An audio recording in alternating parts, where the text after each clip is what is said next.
I got 4 conibears. I'm going to take 2 that away. I'm going to take 2 that away. So I'm going to set these up and I'll get those on my way back.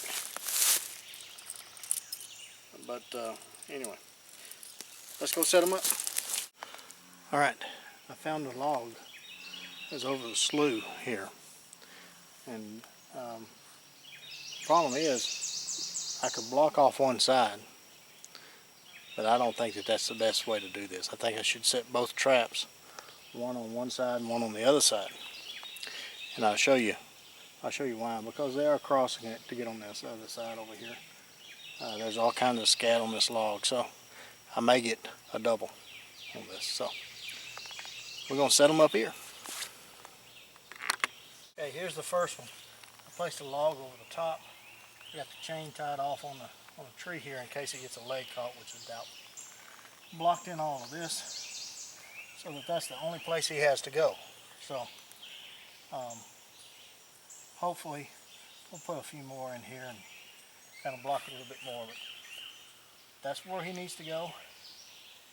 Right that away. Or if he's coming back, again, that's the best place for him to go. And animals are just like people. They're going to follow the path of least resistance. So that's one side. Now I'll show you the other side. Now here's the other side. This is where I got it tied off. It's wired to the stump. And the only place he has to go is right through here. I blocked all of this off with the limbs. He can't go above it. He could come down here and jump up on top, I guess, but there's not much I can do about that. But that's the easiest place for him to go. So hopefully, I think these are good sets. So we'll come back and we'll check them in a few hours.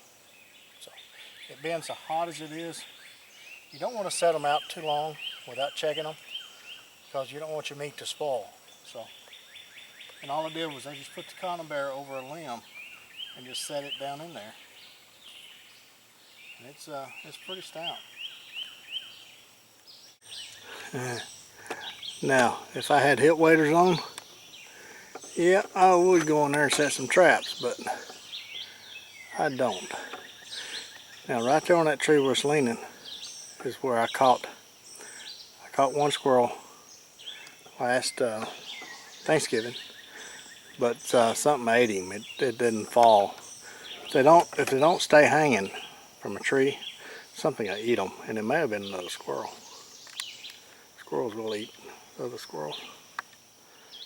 And I caught, on that tree that's leaning right there, I caught 2. One was a big fox squirrel, but I don't know if I can get in there to it without getting snake bit. So I'm not starving yet, and I got 2 traps out. Let's see if I can set one of these up somewhere else on the way back.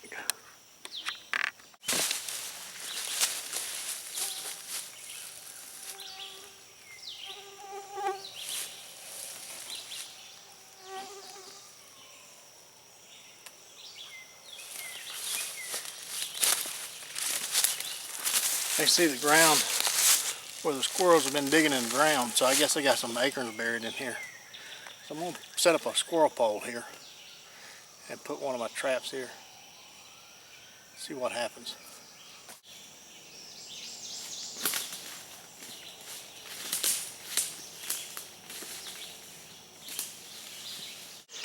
Now this right here is a natural funnel. It goes up this tree here. Now, the problem is I don't see that it doesn't look like it's being used. So, I don't know.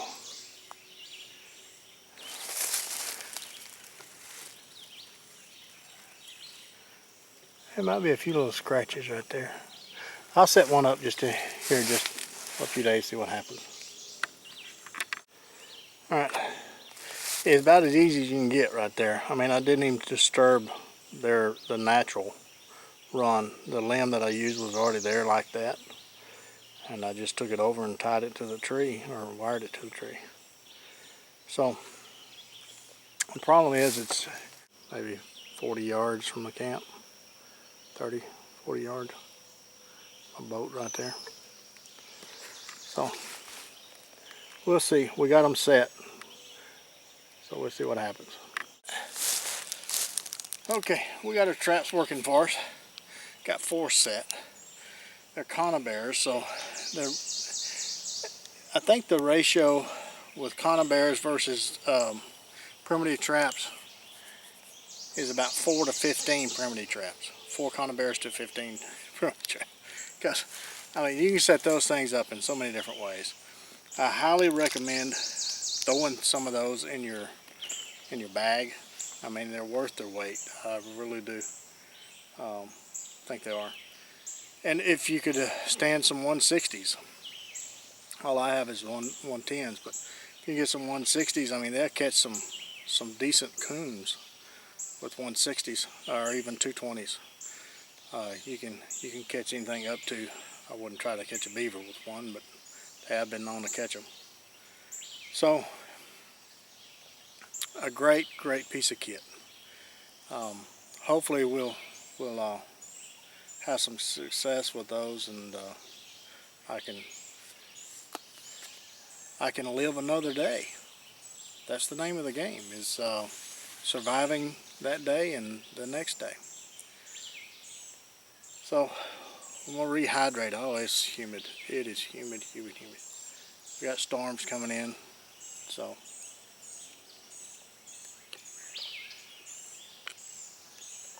I'm hoping they're not too bad.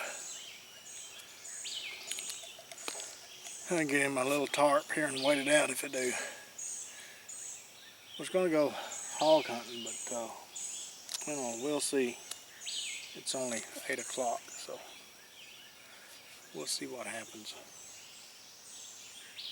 the next few hours. I think my snake skin is about done.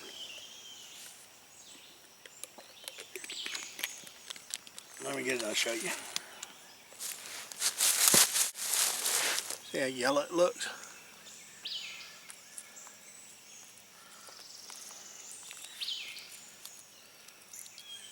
Yeah. So we roll it up and see if I cured it well enough.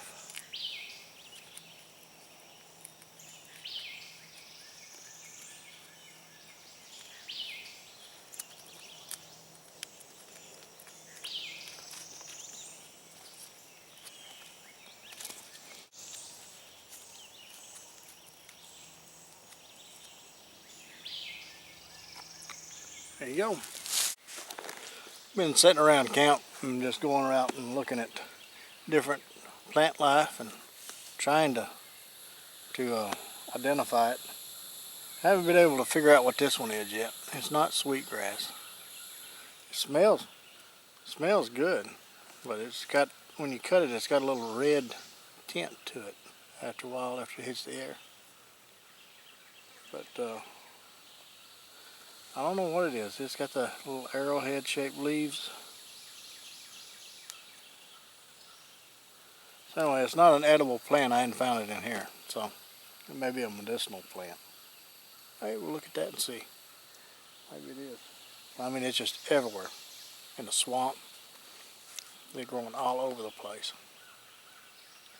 So just trying to get a little more education on plant life. I don't think you can ever learn too much. So anyway, I'm gonna go get my medicinal book and see if I can figure out what to... Yeah, it wasn't in this one either. And the medicinal plants and herbs. And just because it's not in here doesn't mean that it's not edible or it's not a medicinal plant. But if anybody knows what that is, let me know. But it smells. It's very fragrant. And again, when you bruise the stem, it turns kind of a rust color. And grows in very wet soil. So, and it's a bunch of it. Just fields of it. So you can look through the videos, you'll see it. Alright, it's not there, couldn't find it.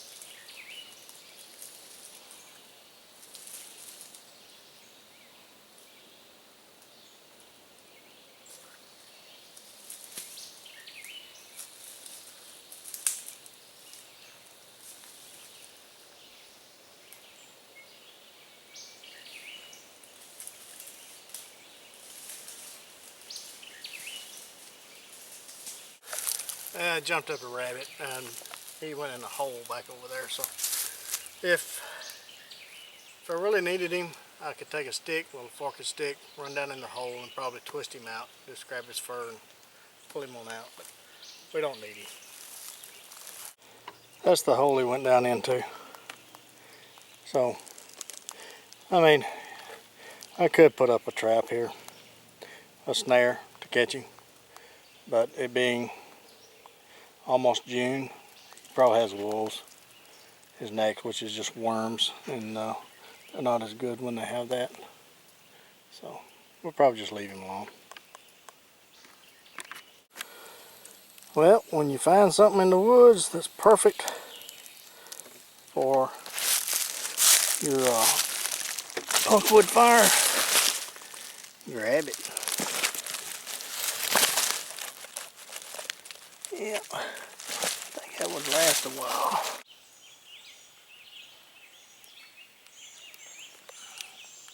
Sitting there enjoying a cup of tea.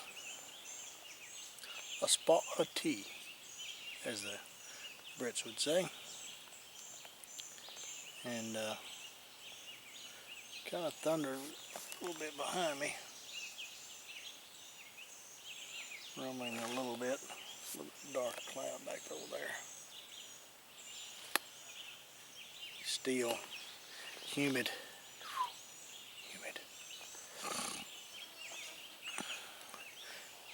Tell you what, we are spoiled with our air conditioning and all of that. Tell you what, I don't know what's going to happen to us if there was a catastrophe we had to bug out for any reason. It'll be power failure or economic collapse or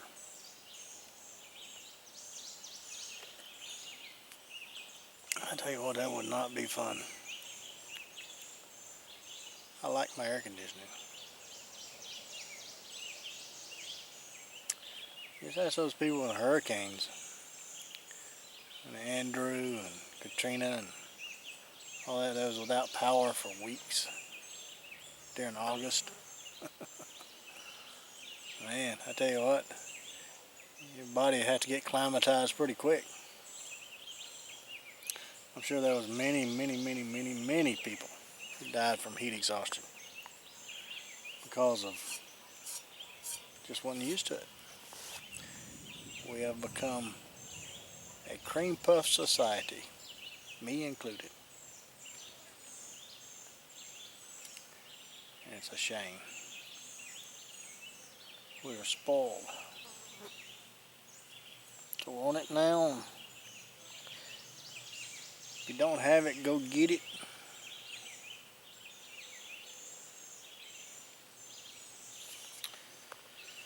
Oh well, I'm gonna finish my tea here.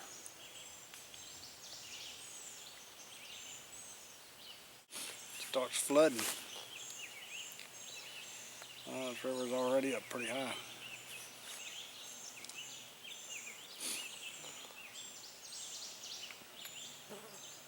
There were a lot of landmarks that coming in here I missed.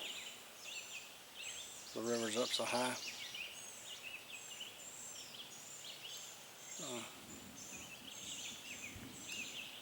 I made it in here. Thank the good Lord. I hope I can find my way back out.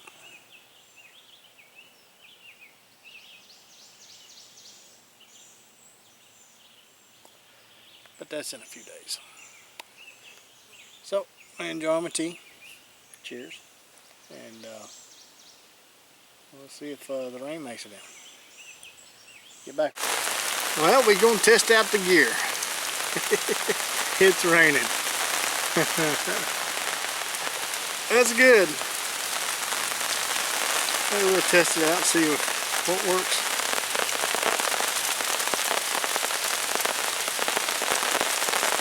Alright, we'll get back with you.